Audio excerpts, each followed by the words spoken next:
শুধু জামাত আর ইসলামী আন্দোলন যদি ঐক্যবদ্ধভাবে আসন ভাগাভাগি নির্বাচন করে তাহলে আমাদের মোকাবেলা কেউ করতে পারবে না। আমাদের মূল লক্ষ্য হবে দেশকে আগে অসুস্থতা থেকে সুস্থ করা। এই ষড়যন্ত্র আজকে নতুন নয়। এর পেছনে কোটি কোটি টাকা ব্যয় করতেছে ইসলামী দলগুলো যেন ঐক্য না করতে পারে। বিএনপির পক্ষ থেকে তো ভালোভাবে জানা আছে, বিশেষ করে ডাকসু নির্বাচনের পরে যে পরিণাম কি হবে। এতে যদি ইসলামী ঐক্য হয়ে যায় তাহলে তারা মাঠে মারা যাবে। তো এই জন্য তাদের পক্ষ থেকেও কিছু লোভ লালসা যে কয় আসন লাগবে আমরা দেব, এগুলো চলে আসছে, চলতে থাকবে। আমি আশাবাদী অন্য কেউ লাগবে না। শুধু জামাত আর ইসলামী আন্দোলন যদি ঐক্যবদ্ধভাবে আসন ভাগাভাগি করে নির্বাচন করে তাহলে আমাদের মোকাবেলা কেউ করতে পারবে না। তো জামাত ইসলামের সাথে আমাদের মৌলিক বিষয় নিয়ে কোনো মতবিরোধ নাই, আকীদাগত বিষয়।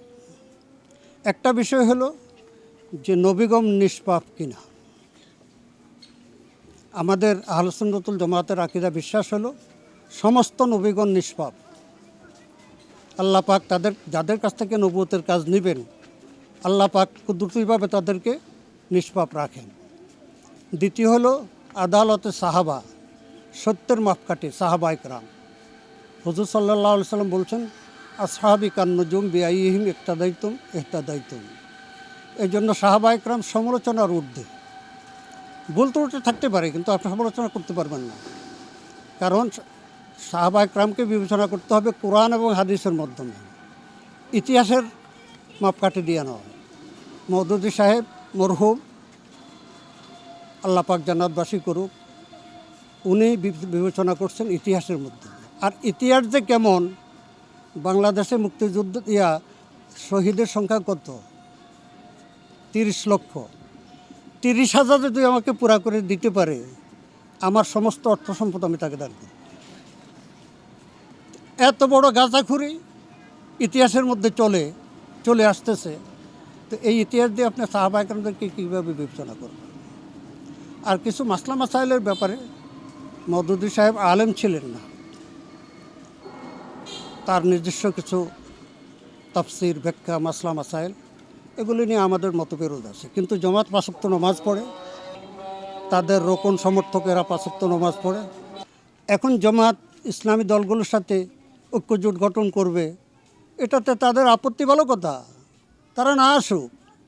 কিন্তু তারা এখন সাংবাদিক সম্মেলন করে এর বিরোধিতা করতেছে। তার কারণটা কি? হুজুর সাল্লাল্লাহু আলাইহি সাল্লাম কাছে এক মহিলা এসে বলতেছে মদিনায় যে ইয়া রাসূলুল্লাহ, আমি গর্ভবতী, আমার এই গর্ভটা অপকর্মের কারণে হয়েছে, আমি আখিরাতের আযাব থেকে বাঁচতে চাই, আপনি আমাকে পবিত্র করেন। পবিত্র করার অর্থ কি? তখন তার কোমর পর্যন্ত গাড়ে পাথর নিক্ষেপ করে তাকে মারা হবে। হুজুর সাল্লাল্লাহু আলাইহি সাল্লাম বলছেন, যেহেতু অভিযোগ নাই, তার স্বীকারোক্তি, বলছেন যে না, এখন তোমার উপরে হদ কায়েম করা হলে বাচ্চাটা মারা যাবে, সে তো নির্দোষ। বাচ্চা প্রসব হলে এসো। বাচ্চা প্রসব হওয়ার পর বাচ্চা কোলে নিয়ে আসছে। হুজুর সাল্লাল্লাহু আলাইহি ওয়াসাল্লাম বলছেন যে এখন তোমার উপর হদ কায়েম করলে তোমার এই বাচ্চা লালন পালন করবে কে? মায়ের আদর তো আর কেউ দিতে পারবে না। যাও, বাচ্চা বড় হলে আসবে। বাচ্চা এতটুকু বড় হয়েছে, নিজ হাতে রুটি বানাইয়া বাচ্চার হাতে দিছে, বাচ্চা রুটি কামড়াইয়া খাইতেছে। সে বলতেছে ইয়া রাসূলুল্লাহ, আমার বাচ্চা এখন নিজের খানা নিজে খাইতে পারতেছে, এখন যদি আপনি আমার উপরে হদ কায়েম করেন আমার বাচ্চার কোনো ক্ষতি হবে না। এই মন মানসিকতার মানুষ আজকে কি বাংলাদেশে একটা চোর পাওয়া যাবে যে হুজুর আমি চুরি করে ফেলছি, আমি আখিরাত থেকে বাঁচতে চাই, আমার হাতটা কেটে দেন? পাওয়া যাবে একটা? আমরা ওই পরিবেশ আগে সৃষ্টি করব। আমরা ওই পরিবেশ ইনশাআল্লাহ আগে সৃষ্টি করব। দেশের শিক্ষা ব্যবস্থা যেখানে ইসলামের কোনো কিছু নাই। আজকে বড় বড় দুর্নীতিবাজগুলো সবগুলো ইউনিভার্সিটি থেকে বাইর হয়েছে। কোত্থেকে বাইর হয়েছে? বেনামাজি কোত্থেকে বাইর হয়? আমরা প্রথমেই কাজটা যেটা করব ইসলামেরই কাজ, ঘুষ দুর্নীতি, যেটার ব্যাপারে সবাই একমত হতে হবে। পার্লামেন্টে আমি একাও যদি যাই, সেখানে যদি আমি এই কথা বলি যে বাংলাদেশের সবচেয়ে বড় সমস্যা কোনটা, আসুন আমরা সেটা চিহ্নিত করি, এটা সমাধান কিভাবে হবে, তখন সবাই আমার সাথে এই কথা একমত হতে বাধ্য হবে যে সবচাইতে বড় সমস্যা বাংলাদেশের ঘুষ দুর্নীতি, যেখানে প্রেসিডেন্ট আব্দুল হামিদ বলছিল যে 1 বছর দুর্নীতি কন্ট্রোল করতে পারলে পদ্মা সেতুর মতো 2টা সেতু আমরা 1 বছর করতে পারি। এই ঘুষ দুর্নীতির লেগাম কীভাবে টেনে ধরা যাবে, এই ব্যাপারে আমার কিছু চিন্তাধারা আছে, সেটা আমি এখন বলতেছি না, কারণ সেটা সংসদে যখন যাব তখন বলবো।